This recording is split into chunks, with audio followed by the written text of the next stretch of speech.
There have been a lot of weapon balance changes to the Season 4, but was it enough to change the meta? Well, at the 10th spot, as always, we have the 3 semi-autos, XPR, SVD, and SKS. They all have infinite 2-shot potential and infinite 1-shot potential if you hit the head. The SVD and SKS are the best for long-range playstyle, and the XPR being sort of a versatile weapon because you can use it as a sniper and kind of like an SVD if you want. Here are the Gunsmith builds for all these guns.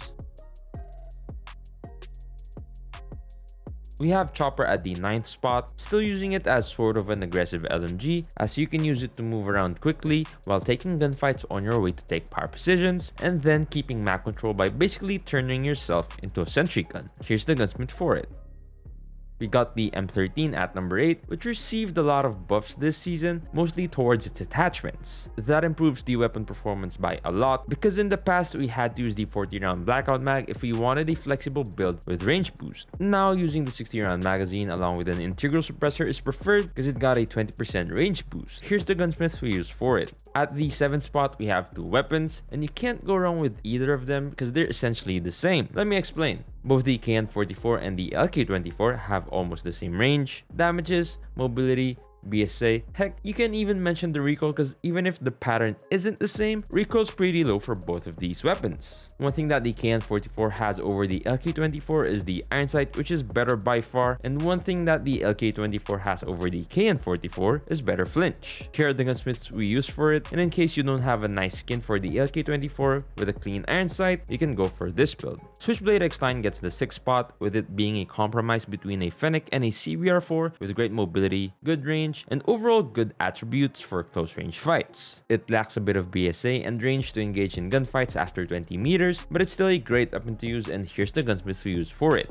At number 5, we have the Fennec and QQ9. Fennec is the greatest close range SMG in the game right now, with the 2nd fastest fire rate in the game, very fast mobility, great damages. There's not much weapons in the game that can stop it in close range. Well, except shotguns and the QQ9. With the QQ9, you can go 2 ways. More bullets with less damage, or, you guessed it, less bullets with more damage. If you go with the second choice, you have a great 3-shot potential in close range and a huge 4-shot range which can easily stop a Fennec, but it might be harder to use. Here are the 2 gunsmith builds we recommend for the Fennec,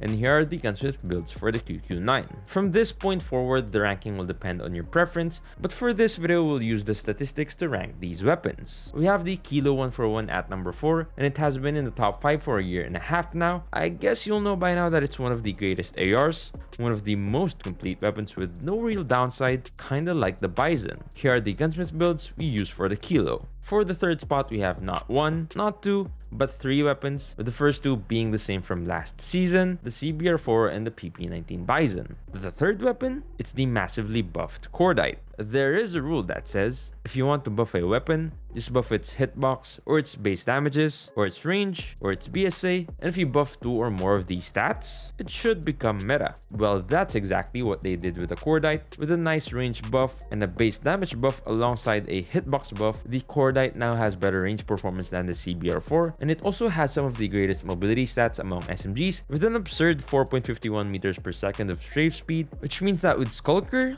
you'll have more than 5 meters per second of strafe speed. It also has 80 bullets per mag, which will make it the SMG with the most bullets in the meta, except if some person starts putting an extended mag on a Bison. Though it has a slightly higher flinch, which may be an issue until you get used to it. We ranked these 3 at the 3rd spot, but they aren't as close as the LK and the KN. Here are the gunsmith builds we use for the Bison,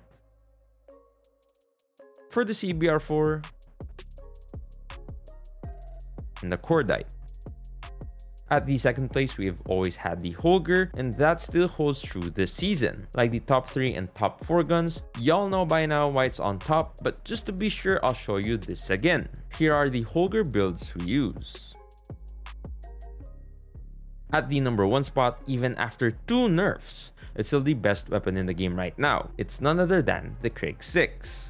Here are the builds we use for it. Would you change anything from the top 4? How would you rank them? Let us know down in the comments below. The Cordite got a big buff, and we went in depth on why it might be the best gun to use right now other than the CBR4. Check it out right here. Thanks for watching, and I'll see you in the next one.